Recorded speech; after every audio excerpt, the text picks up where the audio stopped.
It's bad. It's something that we do not do to help people during the pandemic and stimulate the economy in that way. It's trickle down stimulation, that's great, but trickle up stimulation, no way. So Trump's aides made positive comments about the bill lawmakers passed, but Trump largely stayed out of negotiations. Last week, he complained to some aides that he thought the 600 stimulus checks were too low and wanted them raised to 1,200 or 2,000, but aides convinced him not to intervene, saying he could scuttle the whole package. And now here he has done it.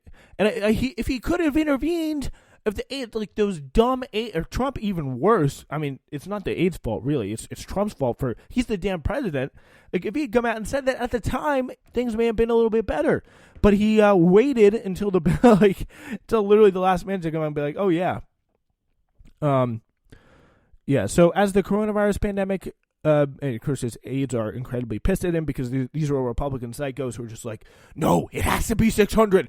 It has to be 600. We have to spend under 1 trillion or people are going to get mad at us. And of course, it's going to be the donors, not the actual, not the base. Like, the base doesn't care if you spend 1 trillion or 900 billion. Like, they don't care. They only care that the Cheesecake Factory gets open and there are not a lot of immigrants around. Like, that's all they care about. Like, no, they're not doing this for the average Georgia voter here.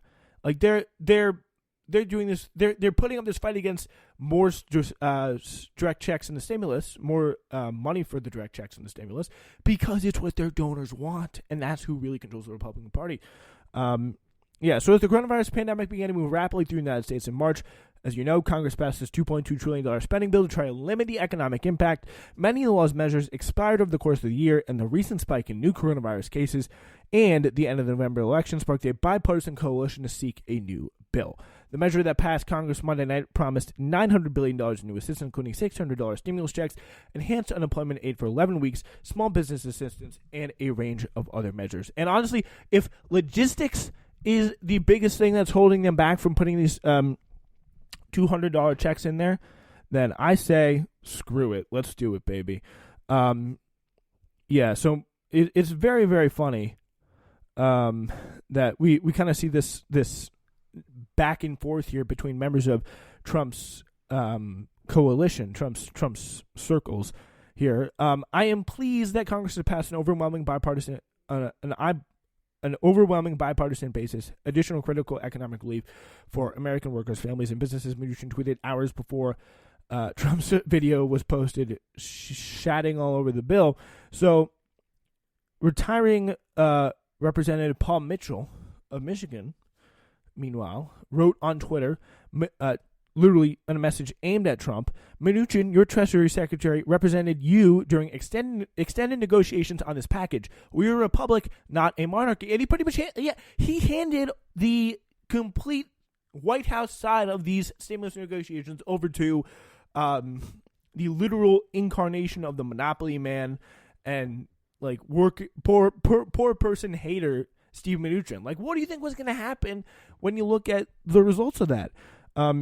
Aides told reporters all day that Trump would be signing the deal, but they later learned that Trump taped the video at least 5 hours before it was released, officials said. Not all aides were supportive of the measure, but they kept their criticism closely held because, again, this is the overwhelming consensus deal that Washington wants because it does just enough to keep people from really going crazy, but that's just about it. And it's still designed to tell you that, like you can't get any kind of economic security. We won't cover you for this pandemic. We'll give you just enough you need to really keep all the wheels from falling off, but you're still going to be incredibly precarious. You're going to still wonder when that next shoe can drop for you because it's dropping for so many of the people around you, but we're going to still make sure that that shoe hasn't dropped for enough people across the country yet. And the $600 for direct checks and $300 for unemployment, that was just enough for that. So Adam Kinzinger of Illinois wrote on Twitter Tuesday that Trump was conflating the government spending portion of the bill with the economic relief portion, which he kind of does because he's like, we're sending aid to Pakistan. His team negotiated this and blessed combining the two. Since Twitter erupted, he erupted, Kinzinger wrote. Virtually all the complaints Trump made in the 4-minute video, including foreign aid agreements, aid to the Kennedy Center, fish management language, and more, are not part of this $900 billion COVID relief bill, but rather included in the other separately negotiated parts of the legislation, including a $1.4 trillion omnibus appropriations bill, which, of course, includes all these grab bag, random, clearly lobbyist-included line items for random representatives. So these bills and many others, of course, were always packaged together in the poison pill dynamic that we all know and love. So 2 congressional aides who have been involved in negotiations said they were unaware of any problems that the White House had with the bill. On Sunday, Ben Williamson, spokesperson for Mark Meadows, the chief of staff, who, by the way, already left town when Trump posted the video, said publicly ahead of the bill's release, Trump supported the legislation and would sign it. But he'd been very quiet. So we're going to have to see how this dynamic plays out. It's going to be very, very interesting to follow the pressure that Trump, to see if Trump's actually going to stick through this, which he probably won't. But will he put enough pressure on the Republican Party to make a change here, especially when things come to pass? And should he? Yes. The question is, will he? And that is a far, far more unlikely, shall we say, proposition. All right, we move on to another facet of this stimulus bill next.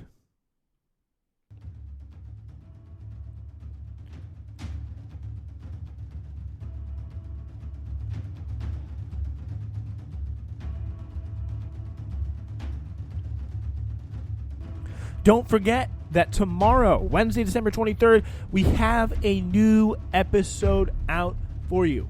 Just about a month ago, we celebrated the 53rd, I believe, anniversary of the Kennedy assassination.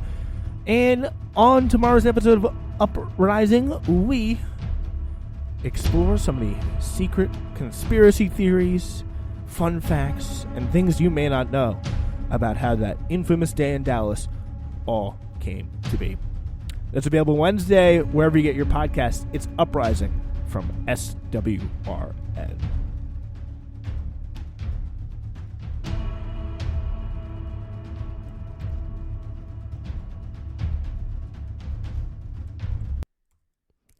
All right, ladies and gentlemen, let's get going. It's going to speak for us. As we talked about, we're warning you folks, there has been a real clear effort by all the powers that be to get you to go along with the stimulus bill. It's good for you folks. You're going to love it. It's perfect. It's great. And we see that here with this great piece in the New York Times, folks. After weeks of mind-numbing negotiations, Congress has agreed on a deal for a new COVID relief bill. The $900 billion package is expected to include a new round of stimulus checks and unemployment assistance, but at half the levels of last spring's CARES Act.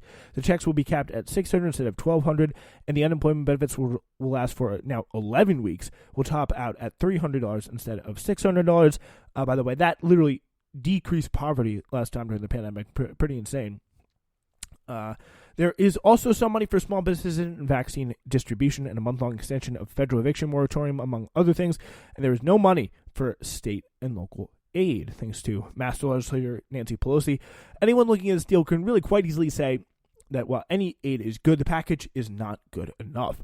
It is less than half as large a deal as the CARES Act and is arriving at a time when the pandemic is ravaging the country more than ever before, creating more lockdowns, more economic pain, and more deaths as a whole.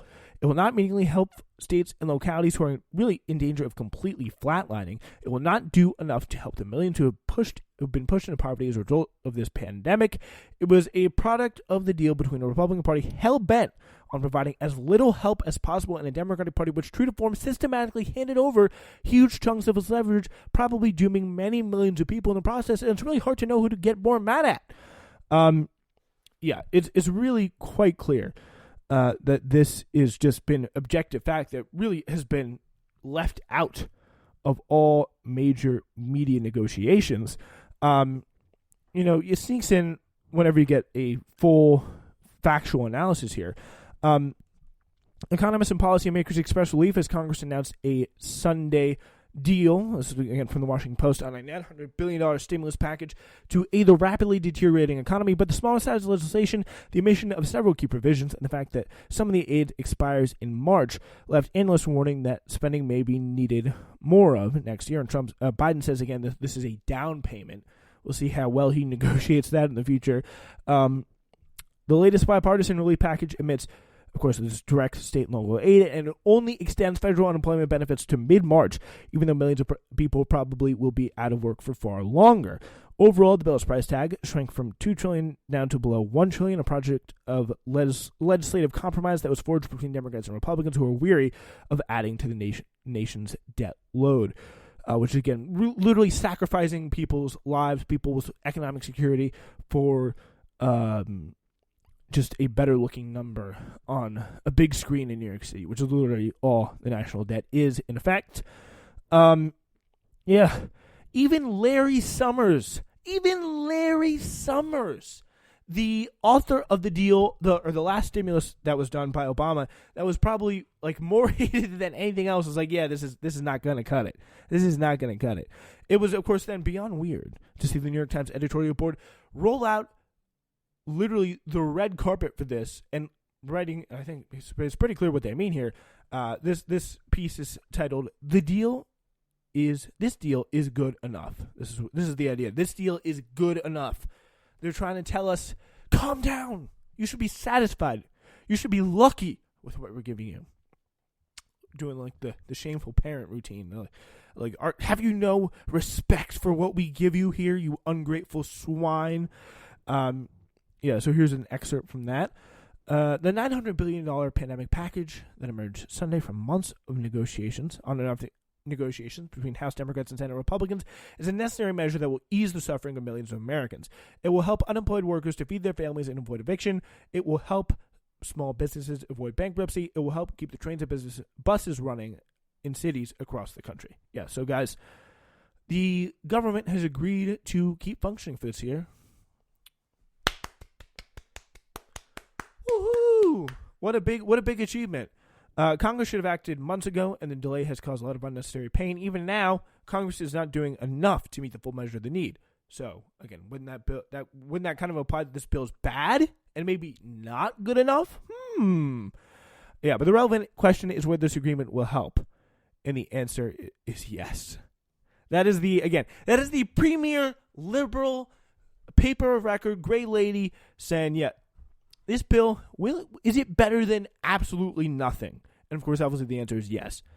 But in some ways, people actually argue that this is like leaving a quarter as a tip in the diner, and I have to see I do kind of see the point on that, because it's almost like, yeah, we remember you, we don't forget about you, we're still giving you something here, but this is what we're going to give you, $600, big middle finger to struggling American frontline workers, people who have put themselves on the line for this.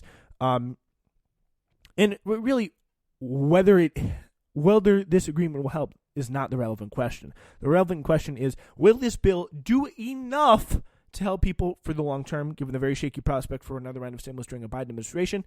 Yeah, I'm sorry, Joe. It's not going to be very easy. If I was broke and he handed me $1, it would be better than having $0. But it would not be sufficient to really help me, especially if it seemed clear that I would never be getting any money ever again. Mitch McConnell, as this Times editorial notes, has openly said he wanted to get a deal done to help his candidates in the Georgia Senate runoff. What is his incentive to help after these races are concluded? He doesn't care about stimulating the economy, but he knows it'll be good for people that he needs to vote for him in Georgia. So he's gonna do it. Yeah. So let's just say, sometimes they do say that there is some problems with the bill. It's overdue. Not really quite doing enough. But that's literally just as much as you're gonna get. It's a really insanely blithe way of handling a complete betrayal from the people in power, and supposedly a paper that at least purports to do journalism for the people. Like, I guess that's what they're trying to do. I mean, I would understand if the people in Congress wind up voting for this thing. I guess it's a fine thing to do. It's better. Again, it is better than nothing. People do need help so bad. If there's another deal on the table, I guess you would still feel kind of in some way morally obligated to help people. But it definitely is not a triumph of statecraft or example of how Congress can band together in a crisis. It's an evidence of, again, the bare freaking minimum. That is what this is, and people, I think, should really understand what Congress is giving them here.